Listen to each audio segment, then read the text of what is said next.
Olá, boa tarde. Eu sou Andréa Sequef e nós vamos começar mais uma live do Sebrae. Nós estamos ao vivo aqui no Facebook e no Instagram. Antes de começarmos, dá uma olhadinha, ver se o teu som está bem posicionado, se a câmera está bem posicionada, para você não perder nenhum lance aqui do nosso debate hoje. O assunto é super interessante para quem quer começar um negócio, para quem já está tocando um negócio. É sobre planejamento e gestão, assunto assim que é fundamental, porque só ter uma boa ideia não significa necessariamente que o negócio vai dar certo. A boa ideia, ela mantém e pode startar o processo, mas não quer dizer que você vai ser bem sucedido. Então, planejamento e gestão são ferramentas essenciais. Se você conhece alguém que quer também colocar um negócio, já está tocando um negócio, marque aqui e peça para essas pessoas também assistir esse debate. E para conversar sobre esse assunto, a gente está com o nosso especialista em empreendedorismo, Enio Pinto. Boa tarde, Enio. Tudo bom, Andréia? Boa tarde a todos. Prazer, uma satisfação estar aqui de novo. Bem, a gente já tem uma pergunta aqui, Enio. É o seguinte, para começar, eu gostaria de saber se você falasse um pouco sobre a importância do planejamento para fazer a gestão de um negócio, ou seja, para tocar um negócio. Até que ponto o planejamento ele é tão importante? Tá, veja, a gente vive hoje o que a gente chama de um momento de hipercompetitividade. Né? A gente tem, por exemplo, só no Brasil, alguma coisa perto de 14 milhões de CNPJs operando. 98% deles são pequenos negócios, fatura até 4,8 milhões. Ou seja, uma competição muito acirrada. Isso leva os pequenos negócios a terem que competir num nível do qual, às vezes, eles não estão preparados. A hipercompetitividade acirra principalmente preço. O pequeno empreendedor, ele não tem escala nem na produção, para poder pulverizar seus custos de operação e ter preços competitivos, e também não tem escala na compra, onde ele poderia fazer barganha junto a fornecedores para comprar numa condição melhor e também vender numa condição melhor. Então, como ele não consegue competir no preço, ele tem que, de fato, buscar inovação. Ele tem que se diferenciar. Ele tem que trazer ineditismo para o negócio dele. Ele tem que agregar valor. Ele tem que trazer uma experiência incrível para o público-alvo que ele pretende atingir. E isso tudo, sem um planejamento e uma gestão criteriosa e profissional, fica muito difícil. Mas aí vem a pergunta crucial. O que a gente poderia classificar ou dizer de forma simples? O que é o planejamento? O que significa isso na prática? Olha, eu costumo dizer que planejamento é uma maneira de você se organizar, racionalizar os recursos que você tem para o atingimento, para a consecução das suas metas dentro de um propósito maior. Eu tenho um grande propósito no âmbito do meu negócio, estabeleço metas, esse momento é muito oportuno, a gente está no final do ano de 2018, 19 chegando aí, batendo na porta, muito ineditismo para 2019, presidente novo, por exemplo, e tal. E aí eu vou estabelecer metas para o meu ano, que entra, dentro do propósito da minha organização, e eu vou fazer um planejamento, vou detalhar as ações necessárias para a concretização dessas metas. E esse planejamento, ele é vivo ou ele tem que, é aquele lá e acabou? Absolutamente orgânico. No meu tempo, Andréia, eu sou mais velho que você, pelo menos uns 35 anos, a gente brincava e falava que a gente só pode planejar a lápis. Né? Hoje perdeu o sentido. É verdade. Planejar a lápis porque a referência era de que eu poderia e teria que estar apagando o tempo todo. Eu faço planejamento olhando para dentro da empresa e para o meu cliente, mas principalmente considerando o cenário. Né? Sempre que eu vou fazer planejamento, eu faço o que a gente chama de uma matriz SWOT, né? O famoso FOFA. Sempre vendo de 3 em 3 meses, ajustando, revendo o caixa, todos esses detalhes. Exatamente. Eu preciso monitorar sistematicamente o meu planejamento, tomando decisões gerenciais para ir corrigindo os rumos para que eu, no final, consiga atingir minhas metas. Então, a gente não pode esquecer, nós estamos aqui com o especialista Enio Pinto, do Sebrae, e tem uma pergunta do Rômulo Lima. Ele fez essa pergunta no Instagram. Posso reviver uma empresa sem capital para investimento, mas com demanda?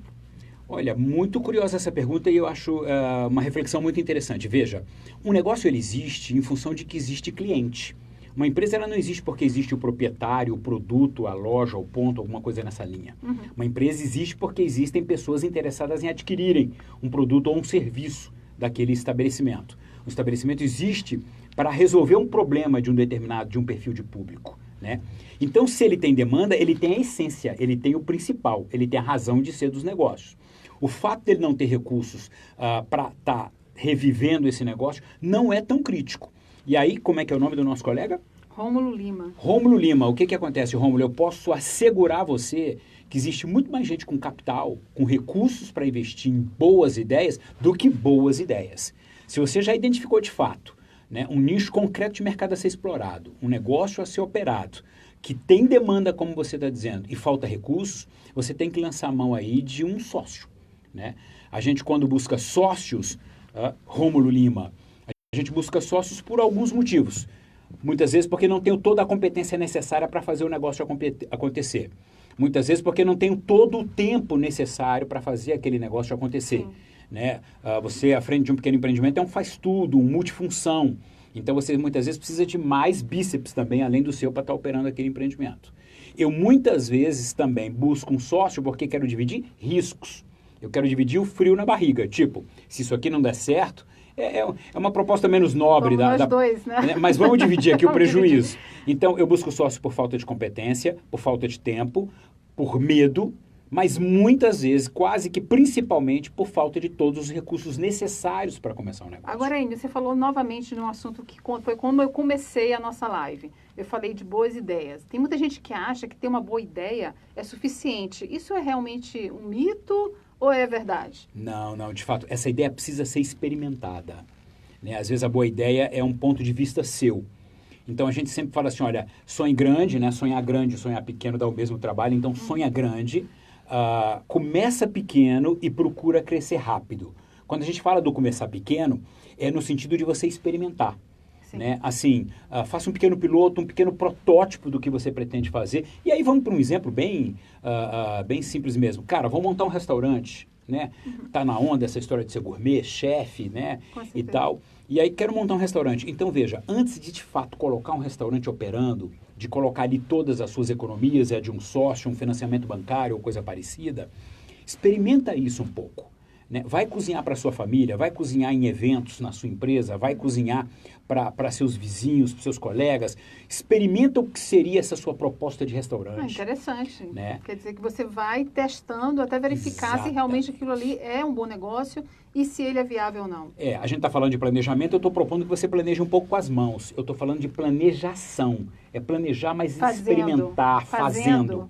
Porque aí, acontece. Amiga, você imediatamente recebe os feedbacks do seu público, dos seus futuros clientes e faz todos os ajustes necessários para que o seu negócio funcione. Vamos aqui para outra pergunta da Lili Benini, no Instagram que ela fez. Como calcular o ponto de equilíbrio quando trabalhamos com prestação de serviços?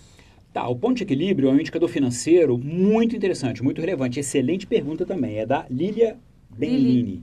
Lili Benini. Lili, o que acontece? Todo empreendimento, ele tem que funcionar à luz de metas. Você tem que definir alvos, né? A luz no fim do túnel que você persegue. E quando se fala de metas financeiras, a primeira a ser perseguida é o ponto de equilíbrio. Sim. O ponto de equilíbrio, o ponto de nivelamento, o ponto em que você empata, é o break-even point, né? Para os ingleses, para os americanos, é o momento em que você empata receitas, entradas com saídas. Não significa dizer que a partir do momento em que eu atingi o ponto de equilíbrio, que tudo mais que entrar agora é lucro.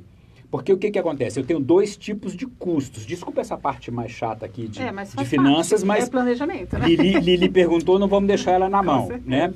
E aí o que acontece? Eu tenho dois tipos de custo. O custo fixo, que independe do volume de vendas, independe se a empresa está vendendo ou não. Por exemplo, no meu restaurante, a luz. Eu acendo a luz e é um custo que eu vou ter ao final do mês, tendo entrado um cliente na empresa ou não. É um custo fixo. E eu tenho custos variáveis, que dependem do volume de vendas. Então, por exemplo, os insumos para fazer os meus pratos. Se eu tive um volume muito grande de clientes, eu vou gastar muito insumo. Sim. Né? Se eu tive poucos clientes, eu vou gastar pouco insumo. Então, o custo variável é proporcional às vendas. O fixo, independente das vendas. Quando eu atinjo o ponto de nivelamento, o break-even, o ponto de equilíbrio, significa dizer o seguinte, que eu já cobri todos os custos fixos médios que aquele meu negócio tem, tá? E todos os variáveis que aconteceram até ali. Então, chegou dia 20, eu atingi meu ponto de equilíbrio, significa dizer que água, luz, telefone, condomínio, aluguel, os salários fixos do meu negócio, todos os custos fixos do meu negócio já estão cobertos até o dia 20. E tudo que eu gastei de insumos para produzir na minha cozinha e atender o meu cliente, né, já foi pago até aquele momento. Daqui para frente, dos dois custos que eu tenho, o fixo não acontece mais, já foi coberto, mas o variável, lembra que ele acontece sempre que eu tenho mais uma venda. Né? Então, por exemplo, a embalagem de um produto, vendi, vai a embalagem. Comissão do vendedor, Vendeu, tem a comissão para pagar do vendedor. Então, daqui para frente, eu não pago mais custo fixo, mas continuo pagando os custos variáveis. O que significa, então? A partir do ponto de equilíbrio, o que era fixo, para cobrir custo fixo, agora se transforma em lucro para mim. Sim. Né? Então, vira a principal meta da organização. Eu tenho que estabelecer qual é o meu ponto de equilíbrio, persegui-lo ao longo do mês, e quanto antes eu atinjo o ponto de equilíbrio, mais cedo eu começo a formar lucro.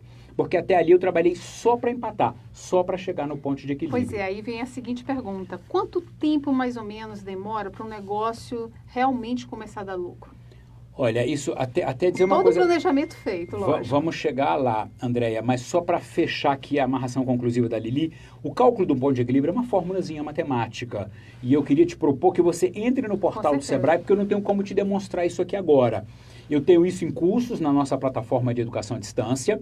Eu tenho isso no portal do Sebrae, com matérias, com exemplos, com simulações de cálculo de ponto de equilíbrio. Você pode calcular o ponto de equilíbrio absoluto, percentual, entrar no portal do Sebrae, navegar, ver os principais conceitos que tem por lá e fazer uma projeção. Exatamente. Mais ou menos. E para ser bem assertivo, eu tenho lá no Ideias de Negócio, no portal do Sebrae, 500 oportunidades distintas de empreendimentos. Então, pega aí o teu negócio, eu não sei exatamente o que você tem, sei lá, eu tenho um brechó, eu tenho uma farmácia, eu tenho um restaurante. Entra no Ideias de Negócio de brechó, que tem lá o cálculo do ponto de equilíbrio. Ah, ela disse que é serviços, né? Sim. Então, eu tenho uma academia, eu tenho lá exatamente no Ideia de Negócios da academia, como se calcular a fórmula matemática para calcular com precisão o ponto de equilíbrio para serviços. Agora minha pergunta. Aí agora você me ajuda, porque eu já tenho 53 anos, já esqueci o que você perguntou. Quanto tempo mais ou menos demora para o negócio começar a dar lucro? Levando em conta o ponto de equilíbrio, que foi a pergunta, de certa forma, da Lili Belin. O que acontece? Quanto mais você experimentar, foi o assunto que a gente começou aqui, mais chance de você já começar muito ajustado. Tá? Então, assim, agora se você não faz a experimentação, você vai experimentar com o negócio já em operação, você vai levar mais tempo para ajustar a sua operação, seu negócio. Né? Então, assim, não tem um tempo fixo, determinado. Sim. É uma variável, um monte de coisas interferem nisso aí. Tá? A sua experiência anterior, o ramo em que você vai atuar, o porte que você está atuando, o ponto que você selecionou, entendeu? Então, uma farmácia pode levar 2 anos para dar lucro. Inclusive, o próprio planejamento que você fez vai interferir diretamente nesse resultado. Exatamente. Quando a gente faz um planejamento para iniciar o negócio, o famoso business plan, o plano de negócio, eu faço ali simulações e projeções que vão me dar uma sinalização de quando vai começar, de fato, a oferir lucro aquele empreendimento. Né? Mas veja, todo negócio tem que ter o que a gente chama do prolabore, que é a retirada, que é o salário do empreendedor, que está lá na relação dos itens de custos desse negócio. Então, pode ser que ele não esteja dando lucro ainda, mas ele tem que ter ali o teu prolabore. Você vai viver de quê? Né? Mas, de qualquer maneira... Anotação, né? Importante isso aí.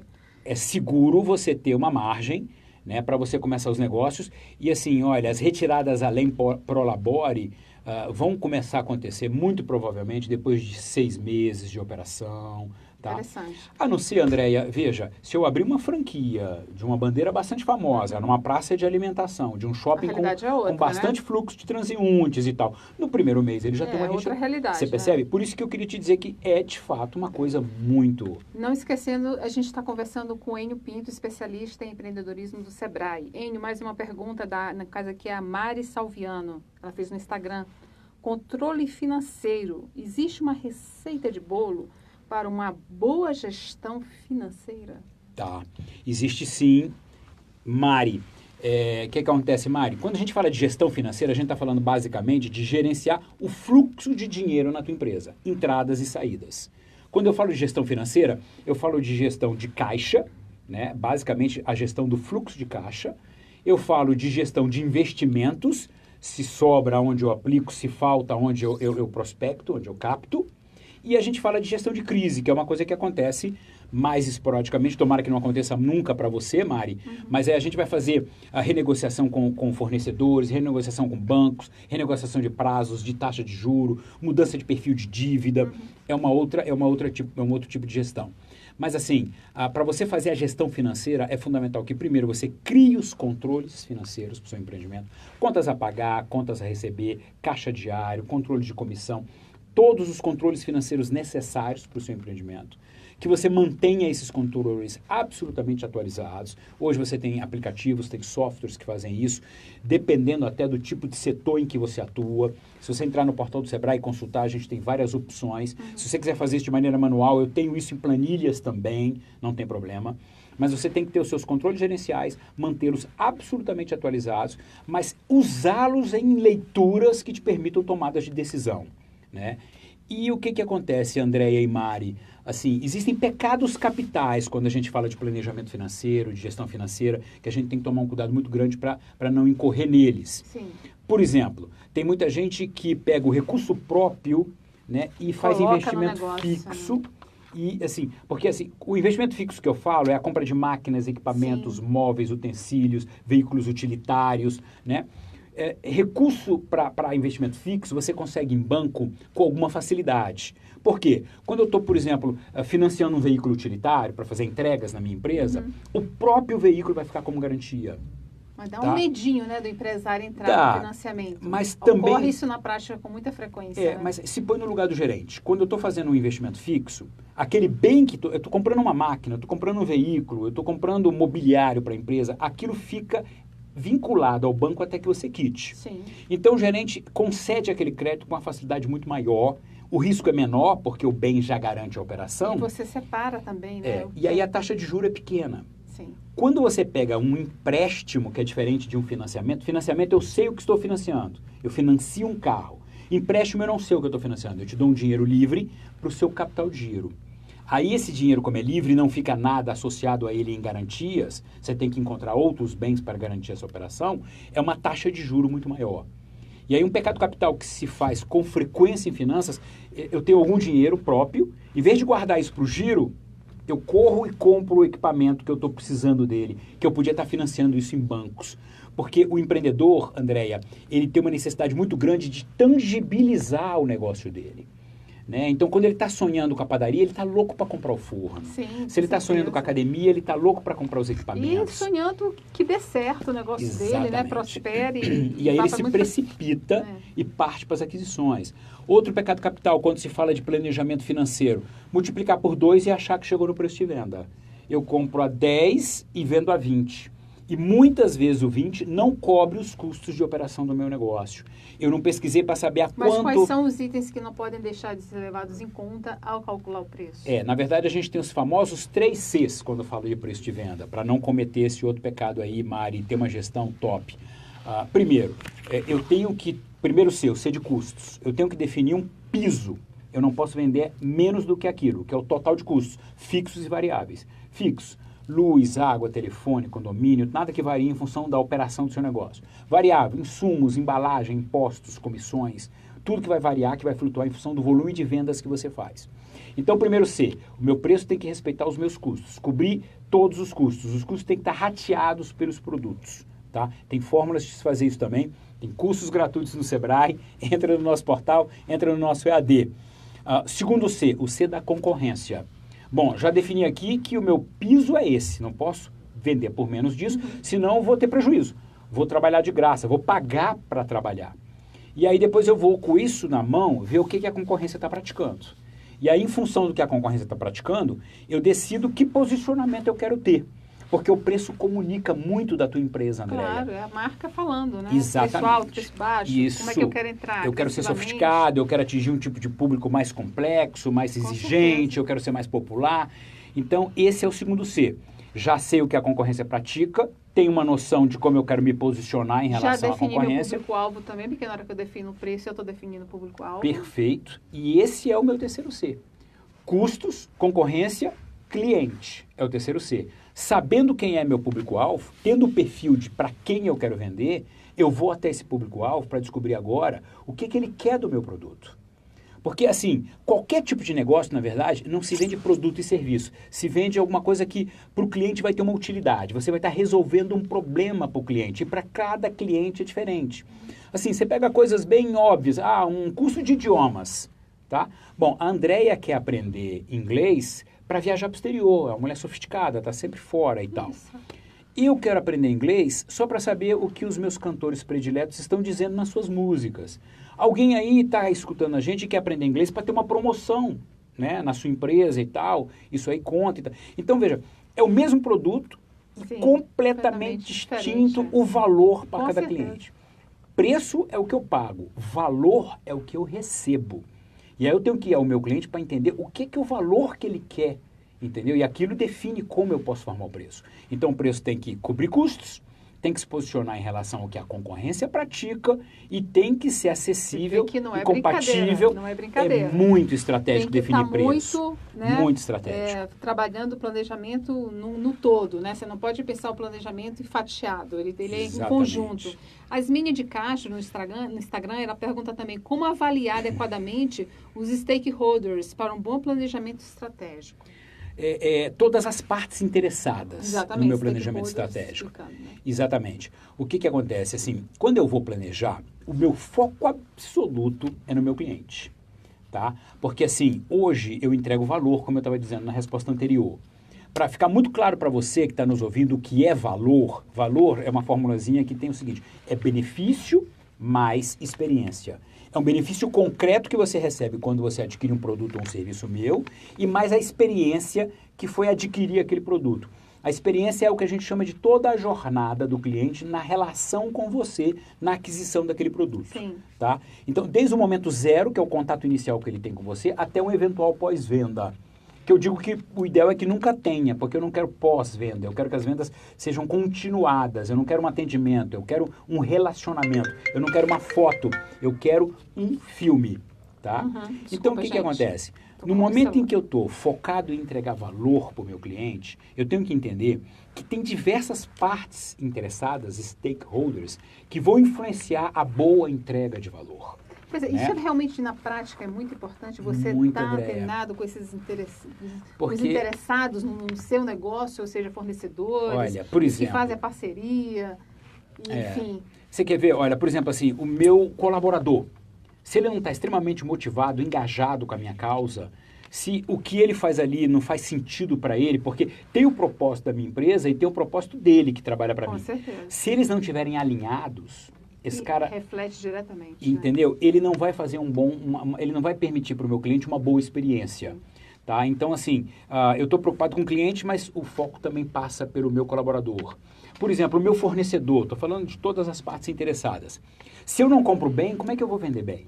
Se eu não compro com qualidade, como é que eu vou entregar qualidade? Se eu não compro com uma condição de preço e prazo relevantes, como é que eu vou ter preços competitivos? Agora a gente está falando de uma microempresa, que geralmente é o empresário e às vezes 1 ou 2, às vezes 5 colaboradores, né, ali trabalhando com ele. Como é que faz, assim, como é que ele se vira com tanta coisa que ele vai ter que administrar, que ele vai ter que gerir, que ele vai ter que planejar? Qual é a dica que você dá, Aline, pela tua experiência? Olha, amiga, assim, por isso que eu digo que as mulheres são melhores empreendedores do que os homens. Porque elas são multifacetadas, multifuncionais. Girar, né? É muito prato para girar. Assim, a mulher desde sempre trabalha o recurso humano, que são os filhos. Eu costumo fazer eu já entro na questão específica, mas isso é relevante. Quando se faz uma analogia da gestão de um lar com a gestão de um negócio, veja, na casa eu tenho o salário do marido e o salário da esposa, que são os orçamentos, os faturamentos. Eu tenho a faxineira, a passadeira, um jardineiro e tal, que são os colaboradores, os funcionários. Eu tenho o marido e os filhos, que são os clientes que eu quero satisfeitos. Eu tenho a vizinha concorrente. Eu tenho a padaria, o açougue, o supermercado, que são os meus fornecedores. Sim. A mulher, quando faz, assim, no estoque, ela é a dispensa. Então, assim, fazer a gestão de uma casa e fazer a gestão de um negócio são coisas muito próximas. Muito próximas. Então, a mulher, como já exercita isso desde sempre, e veja, o principal diferencial de sucesso hoje tem sido os colaboradores. Você pode ter a mesma máquina, o mesmo público-alvo, a mesma tecnologia, mas se você tem colaboradores mais engajados, você vai ter melhor desempenho, melhor performance do seu negócio. A mulher sempre lidou com a criação dos filhos. E assim, então ela está sempre ali administrando conflitos e tal, tentando vender felicidade. Então, ela é uma gestora de mão cheia. Quando ela cai num pequeno negócio, ela se vira bem. Mas veja, como fazer com um time limitado um negócio dar certo? Olha, uma dica que eu dou. Delegue ao máximo. Isso pode parecer até maluquice. Mas assim, eu quero o teu tempo, a tua energia para você botar ela no que é essencial para o teu negócio. Exatamente. Eu quero você Pensar o negócio, inovar, visitar concorrentes, viajar, ter ideias, se inspirar. Não fique no operacional. Delegue ao máximo para o seu time. E aí, veja, se você não faz tudo de várias coisas diferentes, você era um generalista. E eu brinco que generalista é o cara que sabe pouco sobre muito, vai sabendo cada vez menos sobre mais, Sim. até que chega o dia que ele não sabe nada sobre tudo. Né? Então, assim, entrega para alguém que ele vai se especializar no que você era um generalista. E você vai só supervisionar.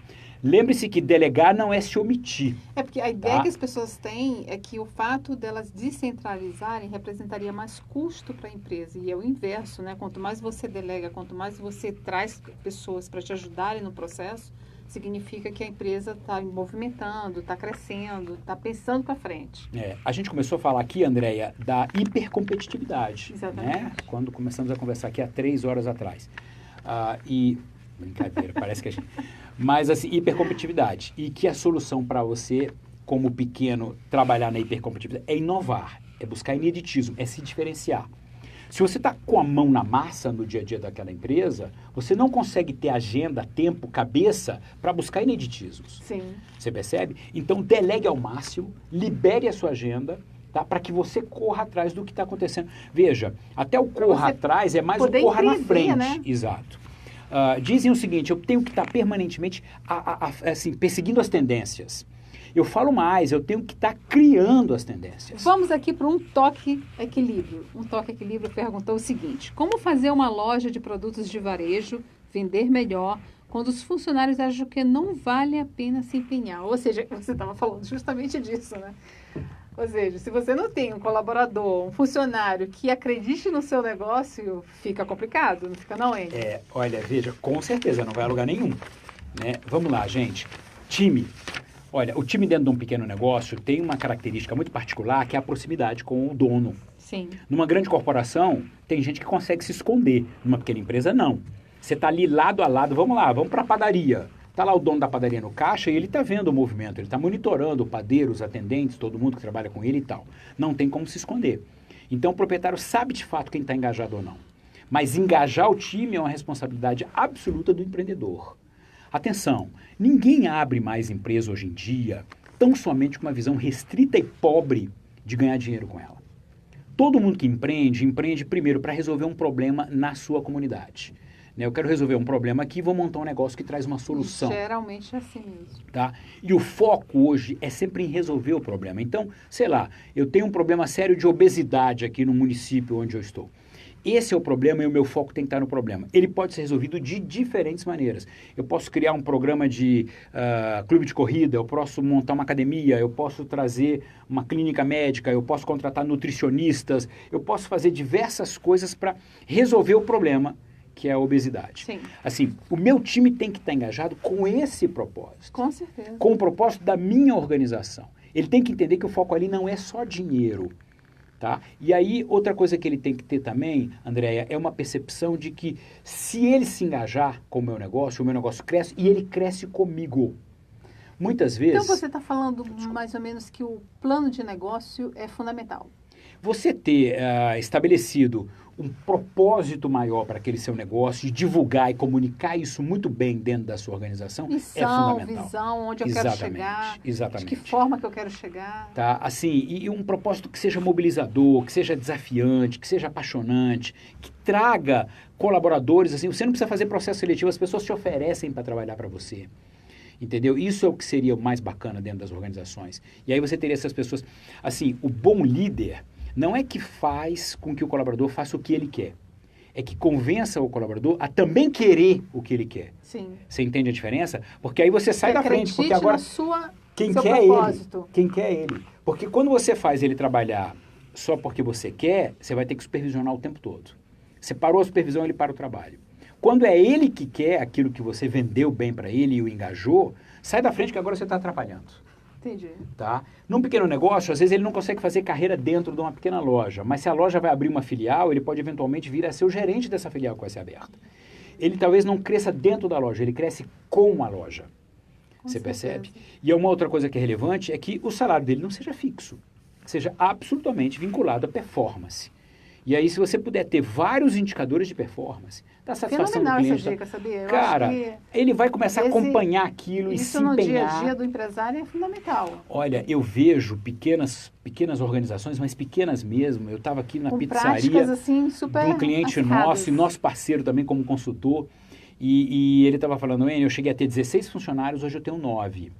Cada vez que, por algum motivo, um colaborador meu vai se desligar, e eu falo para o time que vou fazer uma contratação para repor, eles falam, não precisa. A gente dá conta, eles estão tão engajados, eles estão tão dispostos, e eles querem pegar aquelas vendas que eram feitas até então por aquele colaborador e dividir entre eles. Eles percebem que ali tem uma chance de ganho maior para cada um. Com certeza. E aí eles não me deixam contratar. Juntos, né? Crescem juntos. É uma coisa maluca, mas assim, uma preocupação aí só é de que isso não comprometa a entrega de valor para o seu cliente. Vamos para Meire Oliveira aqui, que vai responder o Eu Enio. falo demais e tem pergunta demais. Enio Pinto, especialista em empreendedorismo do Sebrae. Vamos lá, Meire Oliveira. Formas de conseguir financiamento conforme o planejamento da empresa. Observei que as opções de financiamento têm um valor muito baixo. Veja, as opções, ela está falando aí do montante total que ela quer acessar. Exatamente. Tá, o que acontece? Se coloca, faz a empatia com o gerente de banco.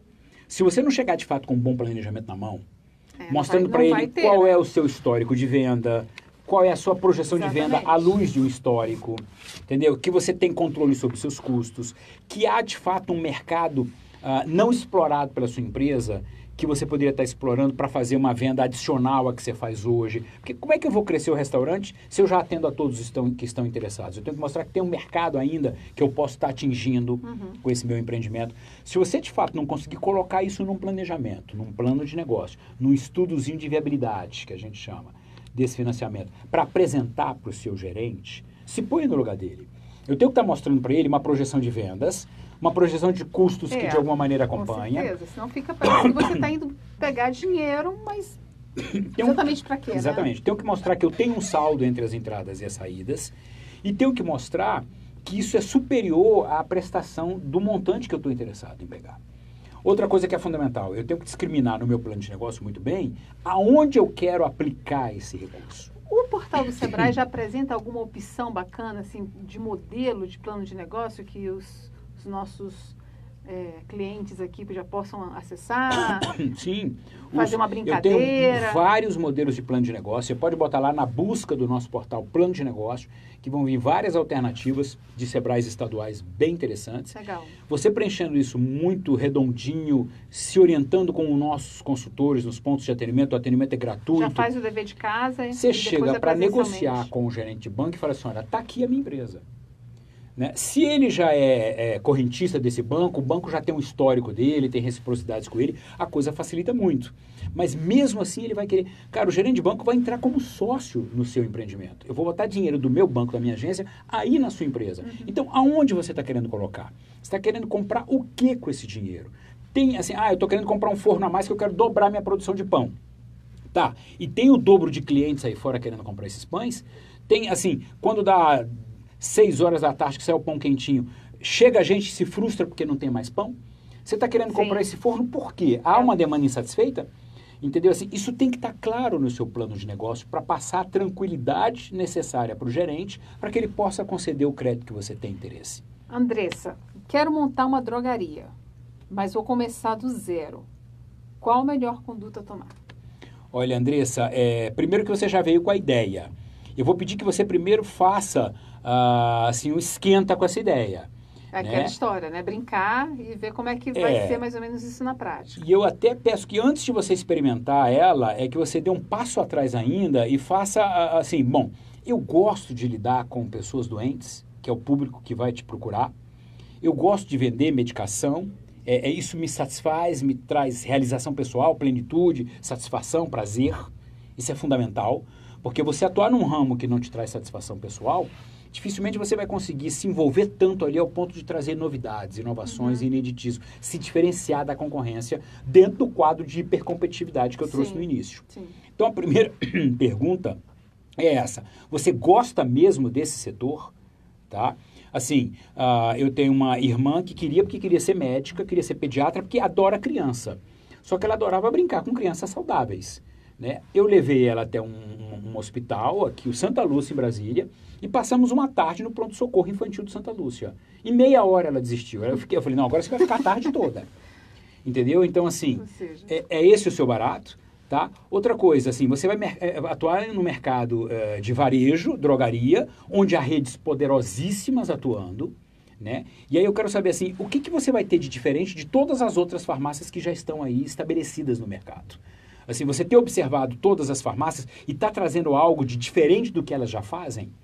Entendeu? Porque, assim, você é competente nisso aí, porque aí eu estou te perguntando primeiro se você gosta e agora se você é boa para vender isso, tá? E a terceira questão, Andréia, existe na região onde você está morando ou pretendendo montar essa farmácia uma demanda não satisfeita por produtos farmacêuticos? Né? Tem mercado, né? Tem mercado. 3 perguntinhas básicas. Eu gosto, eu sou bom e tem quem queira comprar de mim?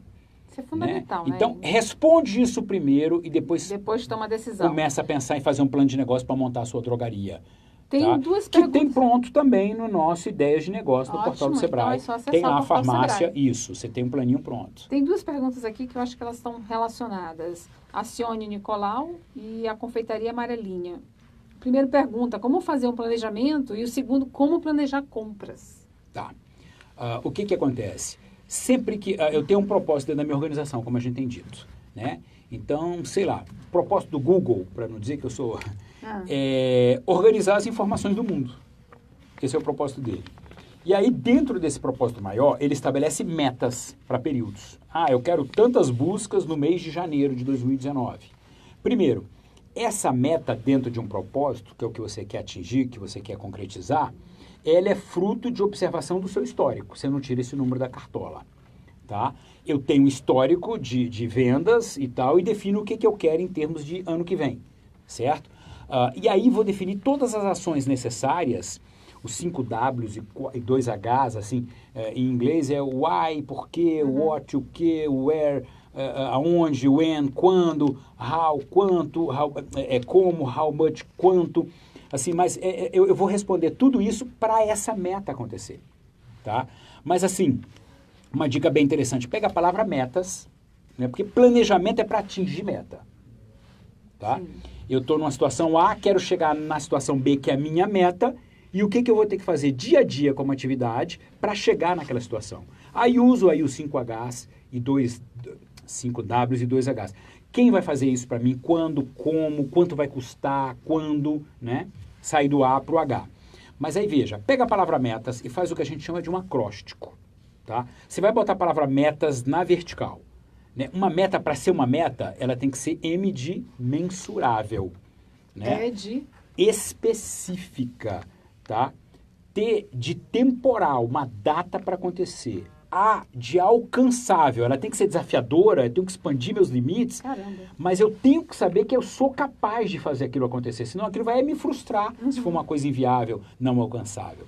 E S de um significado, senão vira uma meta por uma meta. É interessante isso que você está falando, porque você acabou de falar dos Ws, da meta, e aqui rapidamente você pediu um exercício de casa que a gente tem às vezes uma ideia de que planejamento é uma coisa grande, complicada de fazer, mas pode ser bem mais simples do que a gente está imaginando. Simples, né? Usem essas dicas, dá uma fuçada, vai no YouTube, bota lá 5 Ws e 2 Hs.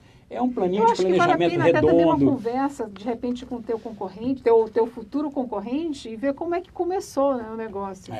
Essa história de conversar com o concorrente, veja, tem muitos negócios que têm uma atuação muito territorial.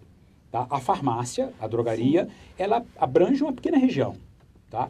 Então, assim, se você está aqui em Brasília e vai montar uma farmácia lá em Taguatinga, vem aqui na Asa Norte, que é do outro lado da cidade, e marca um papo com o dono de uma drogaria. Você não vai ser concorrente dele, mas vai atuar no mesmo ramo que ele. Sim. Assim, até se propõe, olha, eu posso trabalhar uma semana de graça no seu negócio, te ajudando no atendimento para conhecer por dentro a operação como de uma farmácia. Como é que é o negócio, né? Entendeu? Isso seria fantástico. E dicas para microempresa e para MEI? Quem está perguntando é a Paula Lardi. Tá. Uma dica que eu dou... Ela deixou bem aberta, né? Amiga, para a gente encerrar a nossa conversa. Veja. Eu acho que tem mais coisa aqui. Tá, não, eu estou preocupado com a hora, não é? Né? Mas assim, dicas em geral, o que eu insisto é o seguinte, o dinamismo da gestão dos negócios hoje é absurdo, está muito acelerado, né? Então, assim, é fundamental que você fique permanentemente se atualizando, profissionalizando a sua gestão, seja em que ramo você for atuar. Uhum. Quando a gente fala de gestão de negócios, a gente tem três grandes áreas de conhecimento. Uma, da operação do negócio. Então, se eu tenho o tal do restaurante que a gente está falando, a operação de um restaurante é entender de cozinha, entender da sala comercial onde eu vou atender os clientes, aquela logística toda.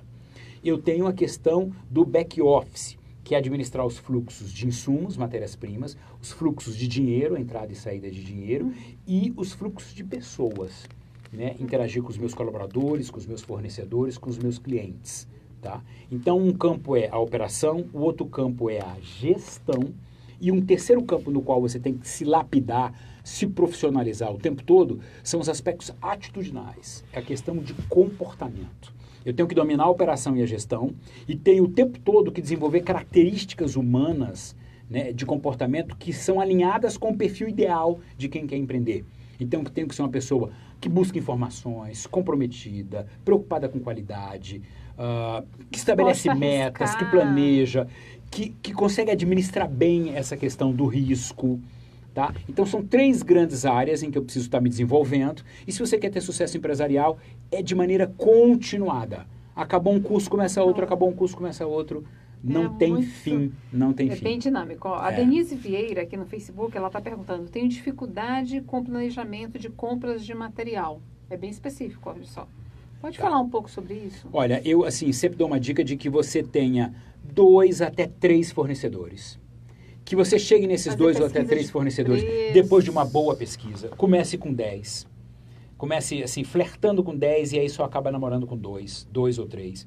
Porque senão o tempo que você vai despender para estar toda vez consultando os 10 antes de efetivar uma compra é absurdo para quem tem limitação de time e é pequeno. Tá? Até para negociar, né, com eles. Olha, consegui mais barato aqui, você está disposto a diminuir o preço? Quando você tem um histórico de compra, você já tem um preço melhor, né? Aquele fornecedor já é um stakeholder, como a gente respondeu em algum momento, engajado com o teu negócio também. E vale a pena fazer parceria para compras? Por exemplo, empresários se juntarem para fazer compras? Com certeza. Pequenos empreendedores se juntam e vão até o fornecedor, porque compram em grande quantidade e conseguem barganhar preços. Legal. Isso aí é fundamental. Junte outros que atuam no teu ramo e que não são seus concorrentes diretos em função de território e se juntem para fazer essas compras. Legal. Mas tenha 2 fornecedores, tenha uma relação com eles, sempre consulte um e o outro em relação àquela compra.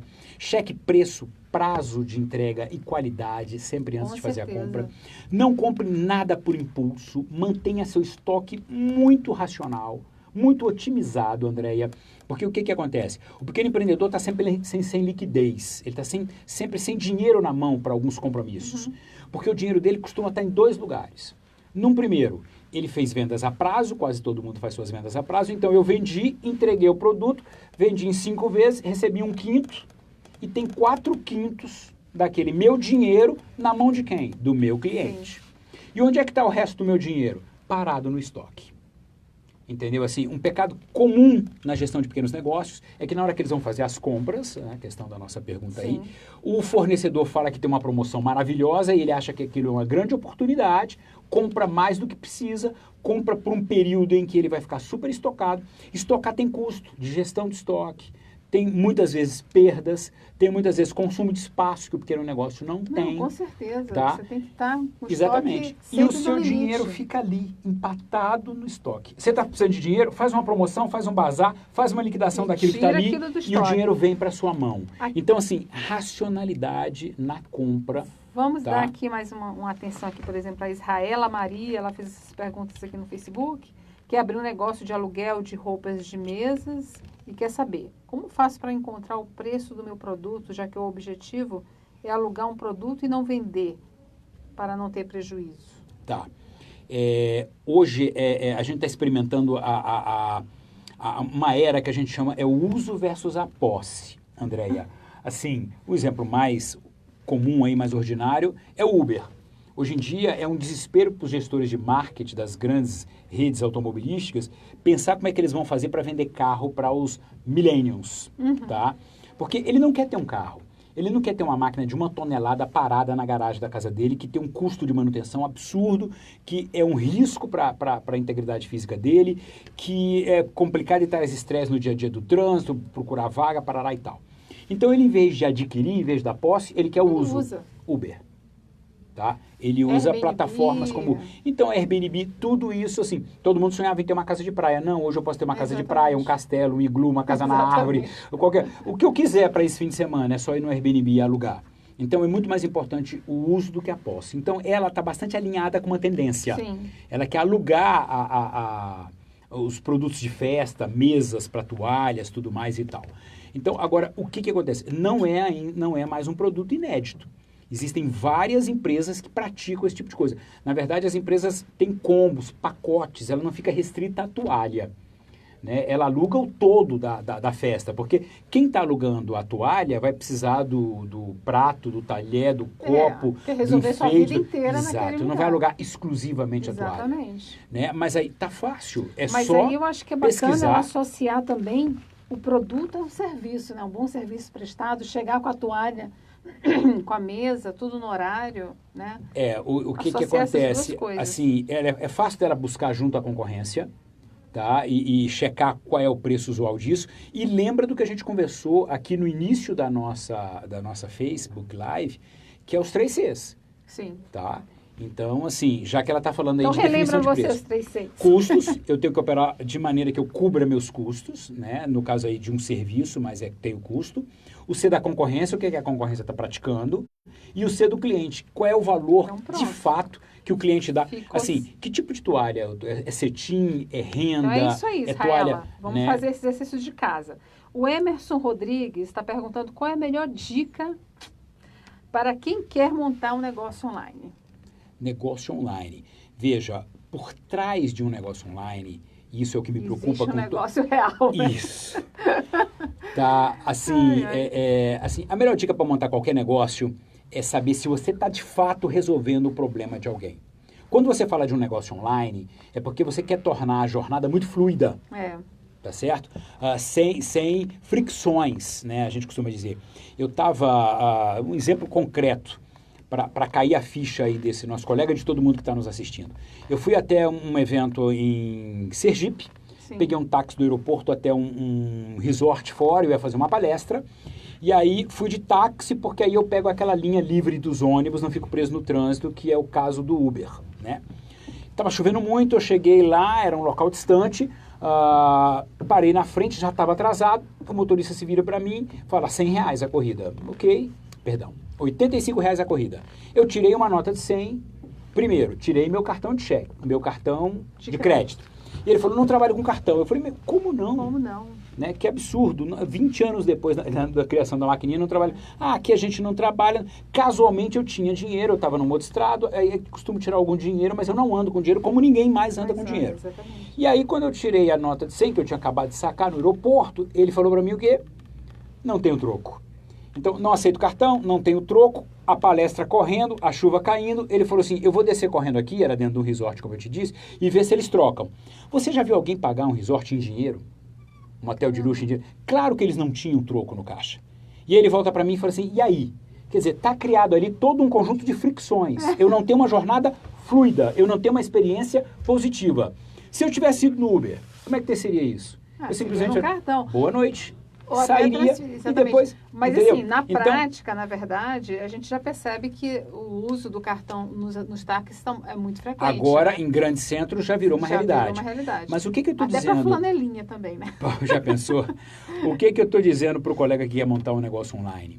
Ele tem a obrigação de entender que as gerações milênios e mesmo os baby boomers como eu, que estão x-lênios hoje em dia, já um híbrido, né, tem os perênios, que está permanentemente se atualizando e tal, eles hoje exigem essas jornadas fluidas. Um negócio online tem a obrigação de fato encantar, de fato ter uma jornada com zero de fricção. Entendeu? Se tem e-commerce por aí que você entra, num determinado momento ele te dá um número e fala, agora liga nesse número, pelo amor de Deus. Né? E tem toda uma logística por trás que aí sim está o grande desafio. para você prestar definitivamente serviços e entregar produtos online. Então, vamos aqui novamente para mais uma pergunta. O Léo Dias, qual a importância de se trabalhar com estoque? Compensa ou não? De certa forma, você já falou um pouco sobre essa questão do estoque, mas se você fosse responder, vale a pena trabalhar com estoque ou não? Você diria sim ou não? Existem formas de você fazer gestão de estoque, né? E tem estoque mínimo, médio, estoques máximos que você pode ter. Também depende do negócio, né? Depende do negócio. Tem PEPs, tem WEPs. Do que eu estou falando? Não é de refrigerante. PEPs, primeiro a entrar, primeiro a sair. O primeiro produto que entra é o primeiro que sai. Sim, O WEPs, o contrário, o último a entrar, o primeiro a sair do estoque. Ainda mais se for perecível, questão de validade. Tudo isso precisa ser considerado. Você precisa ver exatamente em que setor você está. Eu tenho muito material interessante sobre isso no nosso portal. Tá? Mas assim, eu vou te dar um exemplo muito simples assim. Olha, eu fui atender uma empresa que vendia uns equipamentos que você prendia na parede para segurar televisão, entre outros equipamentos e tal. E ela tinha uma caixa também padrão. E eu quis implantar lá uma curva ABC para fazer controle de estoque, que tem alguma complexidade e tal, mas assim. E aí ele me levou na salinha onde ele fazia o estoque dele e falou assim: olha aqui, doutor consultor, tá aqui o meu estoque, essas caixas todas têm o mesmo tamanho, eu estou estocado para um mês, eu tenho caixa até o teto. Eu vou tirando sempre aqui de cima e botando na minha sala de vendas, na minha loja, na minha frente, né? À medida que eu vou vendendo, eu vou tirando daqui. Na hora que eu vou tirando e aparece uma faixa verde que eu tenho pintada na parede, significa que eu tenho estoque para 30 dias. Sim. Eu continuo tirando, no meio da parede, uma hora eu vou tirar uma caixa e vai aparecer uma faixa amarela. Eu sei que tem estoque para 15 dias.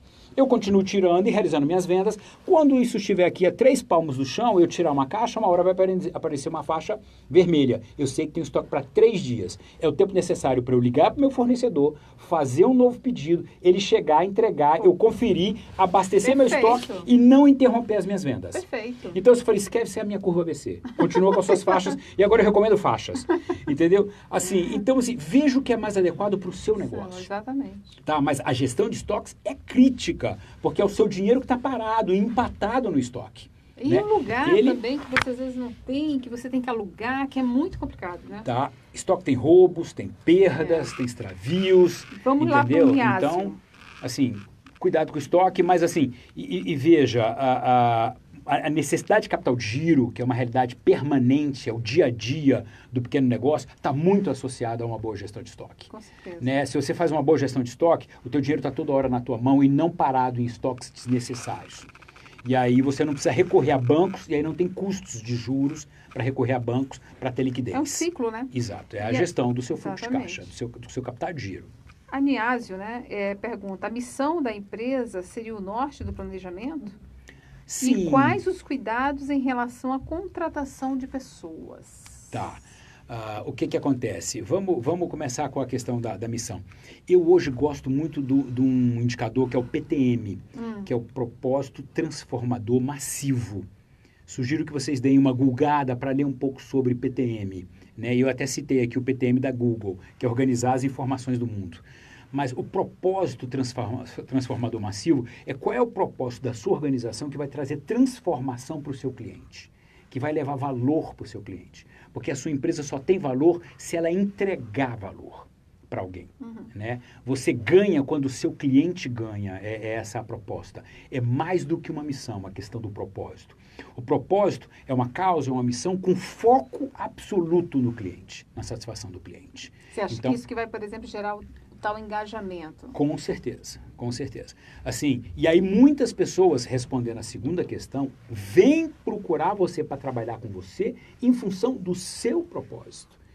Quase que não é você que seleciona, você é selecionado em função do seu propósito. Entendi. Você vai começar a captar pessoas que têm propósitos alinhados aos seus. Sim. Todo mundo que empreende hoje está muito focado em resolver problemas dos seus clientes e da sua comunidade e quer ganhar dinheiro com isso, ok, que é legítimo, mas o foco é de resolver problemas. E aí o processo de seleção fica simplificado em função de alinhamento de propósitos. Tá? Mas assim, cuidado com essa questão de time na pequena empresa. O time na pequena empresa, é muito pequeno, né? Ele é muito justinho.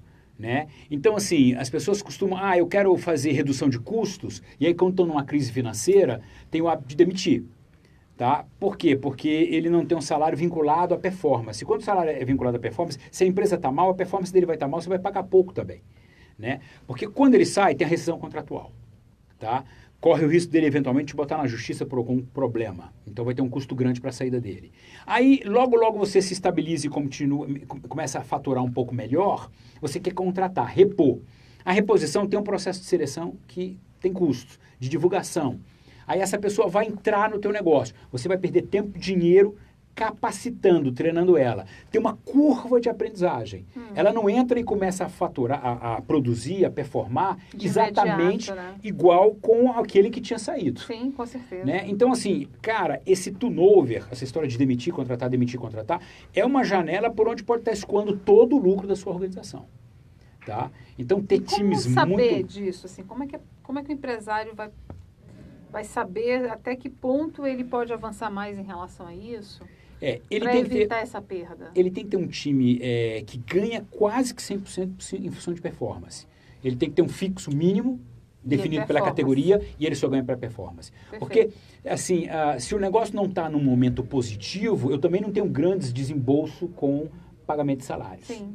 Entendeu? Então, agora, se o negócio está bombando, não dói para mim pagar salário. Sim. Para eu pagar salário. Então... E aí, Enio, mais uma pergunta e a gente encerra, que é da Thalita. Aí, essa pergunta aqui, vamos ver como é que a gente vai responder. Eu posso mandar o meu plano de negócios para o Sebrae e ele avaliar se ele está bom para ser entregue ao investidor? Tá. Conforme foi dito? Eu te sugiro que você não mande o plano, que você traga o plano. Eu não sei onde é que ela está, mas Exatamente. ela pode ir ao Sebrae mais próximo, Você né? entrando na home do Sebrae, né, do nosso portal, você vai colocar ali onde é que tem Sebrae. Eu tenho 626 endereços espalhados pelo Brasil, uma capilaridade fantástica. Procure o Sebrae mais próximo, agende uma hora para você chegar lá e ter de fato um especialista em planos de negócio para conversar com você. E aí você vai sentar, explicar o plano, você vai fazer um pitch do teu plano para ele, vamos ver se você convence o consultor do Sebrae sobre a viabilidade desse empreendimento, e aí ele vai te ajudar a lapidar esse plano para fazer um encaminhamento a investidores. O Sebrae, inclusive, promove várias rodadas de negócios, onde bons planos de negócio têm a oportunidade de fazer pitches para apresentar o seu empreendimento para investidores. O Sebrae pode te engajar nisso. Perfeito, Enio. A gente agradece a sua participação aqui. A gente conversou com o Enio Pinto, ele é especialista em empreendedorismo do Sebrae. A gente agradece a sua audiência. Estamos aqui para atender vocês com mais informações a qualquer momento. Um grande abraço a todos vocês. Obrigada. Gente, até a próxima.